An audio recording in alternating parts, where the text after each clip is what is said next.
Prosecution ಸಂಕಷ್ಟದಿಂದ ಪಾರಾಗೋದಕ್ಕೆ ದೇವರ ಮೊರೆ ಹೋಗಿದ್ದಾರೆ ಸಿಎಂ ಸಿದ್ದರಾಮಯ್ಯ. ಎರಡನೇ ಬಾರಿಗೆ ಚಾಮುಂಡಿ ಬೆಟ್ಟಕ್ಕೆ ಸಿಎಂ ಸಿದ್ದರಾಮಯ್ಯ ಭೇಟಿಯನ್ನ ನೀಡಿರುವಂತದ್ದು. ನಾನು ಯಾವ ಟೆನ್ಷನ್ ಆತಂಕದಲ್ಲಿಯೂ ಕೂಡ ಇಲ್ಲ ಅಂತ ಸ್ಪಷ್ಟನೆಯನ್ನ ಕೊಟ್ಟಿದ್ದಾರೆ. ನನ್ನ ನೋಡಿದ್ರೆ ಟೆನ್ಷನ್ ನಲ್ಲಿ ಇರುವ ರೀತಿ ಕಾಣ್ತೀನಾ? ಬಿಜೆಪಿಯವರು ಹೇಳಬಾರದಷ್ಟು ಸುಳ್ಳನ್ನ ನನ್ನ ಮೇಲೆ ಹೇಳಿದ್ದಾರೆ. ಬೆಟ್ಟಕ್ಕೆ ಹೋದ ಮೇಲೆ ಚಾಮುಂಡಿ ದರ್ಶನ ಮಾಡಬೇಕಲ್ವಾ ಅಂತ ಪ್ರಶ್ನೆ ಮಾಡಿದ್ದಾರೆ. ಇದರಲ್ಲಿ ಏನು ವಿಶೇಷ ಹೇಳಿ ಅಂತ ಸಿಎಂ ಸಿದ್ದರಾಮಯ್ಯ ಪ್ರಶ್ನೆಗಳ ಚಾಟಿಯನ್ನ ಬೀಸಿದ್ದಾರೆ.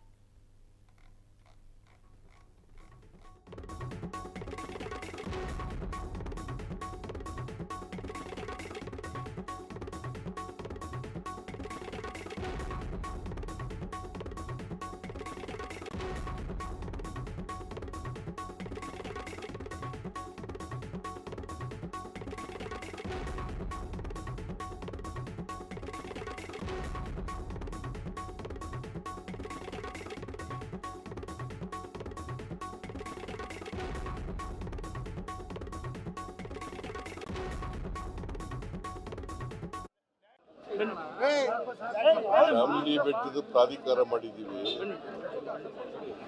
ಪ್ರಾಧಿಕಾರ ಮಾಡಿದ ಮೇಲೆ ಉಮಾದೇವಿಯವರು ಸ್ಟೇ ತಗೊಂಡಿದ್ದಾರೆ. ಮೊದಲನೇ ಸಭೆ ಕರೆದಿದ್ದೀವಿ.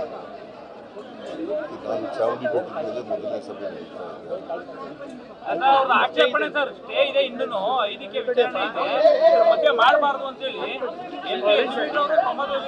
ಒಡೆಯವರು ಇಬ್ರು ಕೂಡ ಆಕ್ಷೇಪಣೆ ಮಾಡಿದ್ದಾರೆ, ಪತ್ರ ಬರೆದಿದ್ದಾರೆ ಸರ್ ಕಾರ್ಯದರ್ಶಿಗಳಿಗೆ. ನೋಡಪ್ಪ, ಹಿಂದೇನು ಕೂಡ ಕಮಿಟಿ ಅಲ್ವಾ? ಹಿಂದೆ ಕಮಿಟಿ ಇತ್ತಲ್ವಾ? ಆಡಳಿತ ಮಂಡಳಿ ಇತ್ತು. ಆಡಳಿತ ಮಂಡಳಿ ಅದಕ್ಕೆ ಒಂದು ನೇಮಿಸ್ತಿದ್ದ ಮೆಂಬರ್ಗಳನ್ನೆಲ್ಲ ನೇಮಿಸ್ತಿದ್ದವ್ರು ಯಾರು? ಸರ್ಕಾರ. ಅದಕ್ಕೆ ಅಧ್ಯಕ್ಷರಾಗಿದ್ದವ್ರು ಯಾರು? ಆ ಸರ್ಕಾರದ ಅಧೀನದಲ್ಲೇ ಇತ್ತಲ್ವಾ? ಈಗ ಅವರು ಸ್ಟೇ ತಗೊಂಡಿದ್ರು, ಸ್ಟೇ ವೇಕೇಟ್ ಆಗಿದೆ. ಅದರಿಂದ ಕೋರ್ಟಲ್ಲಿ ಏನು ತೀರ್ಮಾನ ಆಗಿದೆ ಅದ್ರ ಪ್ರಕಾರ ಮಾಡ್ತಾ ಇದ್ದಾರೆ. ಬಟ್ ಅವ್ರು ಸಂಸದರು ಕೂಡ ಪತ್ರ ಬರೆದಿದ್ದಾರೆ.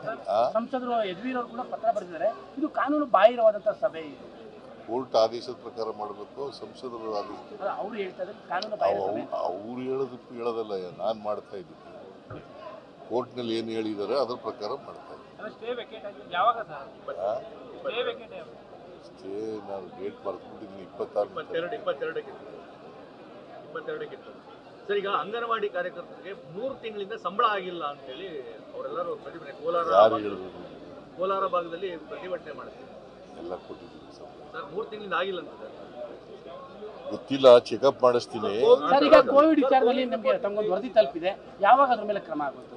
ಕೋವಿಡ್ ವಿಚಾರದಲ್ಲಿ ನೋಡಿಲ್ಲ, ಇನ್ನು ನೋಡಿದ ಮೇಲೆ ಕ್ಯಾಬಿನೆಟ್ ಮುಂದೆ ಗುರುವಾರ ಕ್ಯಾಬಿನೆಟ್ ಗುರುವಾರ ಅವತ್ತು ಕ್ಯಾಬಿನೆಟ್ ಮುಂದೆ ಇಡ್ತೀವಿ. ಅಲ್ಲಿ ಏನು ಶಿಫಾರಸ್ ಮಾಡಿದಾರೋ ಅಂತ ಗೊತ್ತಿಲ್ಲ. ಕ್ಯಾಬಿನೆಟ್ನಲ್ಲಿ ಡಿಸಿಷನ್ ತಗೊಂಡು. ಬಟ್ ಆಲ್ರೆಡಿ ಬಿಜೆಪಿ ಶುರು ಮಾಡಿಬಿಟ್ಟಿದ್ದಾರೆ. ಇದು ರಾಜಕೀಯವಾದಂತ ವರದಿ ಅಂತ. ಇನ್ನು ವರದಿ ಸುಧಾಕರ್ ಸರ್, ಇವತ್ತು ಚಾಮುಂಡಿ ತಾಯಿ ದರ್ಶನಕ್ಕೂ ಕೂಡ ಹೋಗ್ತೀನಿ. ಚಾಮುಂಡಿ ತಾಯಿ ದರ್ಶನಕ್ಕೂ ಕೂಡ ಬಹಳ ದಿನ ಚಾಮುಂಡಿ ಬೆಟ್ಟಕ್ಕೆ ಹೋದ್ಮೇಲೆ ಚಾಮುಂಡಿ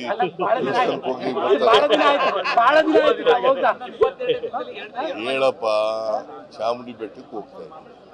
ಚಾಮುಂಡಿ ಬೆಟ್ಟಕ್ಕೆ ಹೋದ್ಮೇಲೆ ದರ್ಶನ ಮಾಡ್ಲಿಕ್ಕೆ ಹೋಗ್ಬೇಕಲ್ಲ. ಹೊಸ ಲುಕ್ಕಲ್ಲಿ ಫುಲ್ ಚಾರ್ಮ್ ಆಗೋಯ್ತೀರಾ ಇವತ್ತು ಅಂತ ನಿಮ್ಗೆ ಹಂಗೆ ಕಾಣಿಸುತ್ತೆ.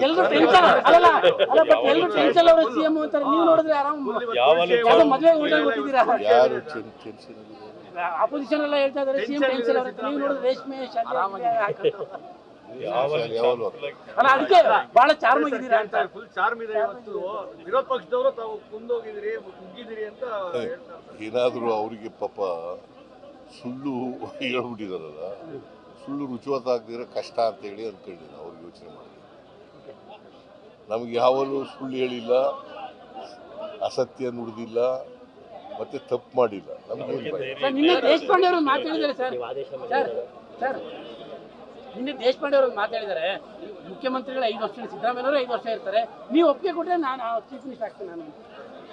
ಅಪ್ಪ, ಚೀಫ್ ಮಿನಿಸ್ಟ್ರು ಮಾಡೋರು ಯಾರು? ಹೈಕಮಾಂಡ್. ಬಟ್ ಅವ್ರ ಪ್ರಕಾರ ಚೀಫ್ ಮಿನಿಸ್ಟರ್ ಮಾಡೋರು ಯಾರು? ಇದಕ್ಕೆ ಸಂಬಂಧಪಟ್ಟಂತೆ ಹೆಚ್ಚಿನ ಮಾಹಿತಿಯನ್ನ ನೀಡ್ತಾರೆ ನಮ್ಮ ಪ್ರತಿನಿಧಿ ರಾಘವೇಂದ್ರ. ರಾಘವೇಂದ್ರ, ಮೈಸೂರಿನ ಚಾಮುಂಡಿ ಬೆಟ್ಟಕ್ಕೆ ಸಿಎಂ ಸಿದ್ದರಾಮಯ್ಯ ಅವರು ದಿಢೀರ್ ಭೇಟಿ ಕೊಟ್ಟಿದ್ದಾರೆ. ಇದ್ರ ಬಗ್ಗೆ ಹೆಚ್ಚಿನ ಡೀಟೇಲ್ಸ್ ಅನ್ನ ನೀವು ನೀಡೋದಾದ್ರೆ. ಮೂಡ ಪ್ರಕರಣ ಹೊರಬಂದ ನಂತರ ಈಗ ಸಿಎಂ ಸಿದ್ದರಾಮಯ್ಯ ಅವರು ಈ ಬೆಟ್ಟಕ್ಕೆ 2ನೇ ಸರಿ ಭೇಟಿ ನೀಡ್ತಾ ಇರೋದು. ಟೆನ್ಷನ್ ಇದೆಯಾ ಅಂತ ಕೇಳಿದ ವಿಚಾರಕ್ಕೆ ನನ್ನ ಮುಖದಲ್ಲಿ ಯಾವ್ದೇ ಟೆನ್ಷನ್ ನಿಮ್ಗೆ ಕಾಣ್ತಾ ಇದೆಯಾ, ನಮ್ಗೆ ಯಾವುದೇ ಟೆನ್ಷನ್ ಇಲ್ಲ ಅಂತ ಒಂದು ಕ್ಲಾರಿಟಿ ಕೊಟ್ಟಿರುವಂತದ್ದು. ಸೊ ಹಾಗಾಗಿ ಕೂಲ್ ಆಗಿ ರಿಲ್ಯಾಕ್ಸ್ ಆಗೇ ಇದ್ದಾರೆ ಸಿಎಂ ಸಿದ್ದರಾಮಯ್ಯ ಅವರು. ಮೈಸೂರು ಪ್ರಾಧಿಕಾರ ವಿಚಾರವಾಗಿ ಇವತ್ತು ನಂದಿ ಬೆಟ್ಟದಲ್ಲಿ ಕೂಡ ಸಭೆ ನಡೀತಾ ಇದೆ. ಈ ಸಭೆ ಸಂಬಂಧಪಟ್ಟಂಗೆ ಮೈಸೂರಿನ ರಾಣಿ ಅಂತ ಕರೆಸ್ಕೊಂಡ ಪ್ರಮೋದ ದೇವಿ ಏನಿದ್ದಾರೆ ಅವ್ರು ಕೂಡ ವಿರೋಧ ವ್ಯಕ್ತಪಡಿಸಿದ್ರು. ಕೋರ್ಟ್ಗೆ ಹೋಗಿದ್ದ ಸ್ಟೇ ಆರ್ಡರ್ ಕೂಡ ತಗೊಂಡ್ಬಂದಿದ್ರು. ಸೊ ಇವತ್ತಿನ ಸಭೆ ಕೂಡ ಅವ್ರು ಬರ್ತಾ ಇಲ್ಲ, ಹಾಗಾಗಿ ವಿರೋಧವಾಗಿ ಅವ್ರು ಕೂಡ ಅಸಮಾಧಾನ ವ್ಯಕ್ತಪಡಿಸ್ತಿರುವಂತದ್ದು. ಧನ್ಯವಾದಗಳು ರಾಘವೇಂದ್ರ ನಿಮ್ಮೆಲ್ಲ ಮಾಹಿತಿಗಾಗಿ.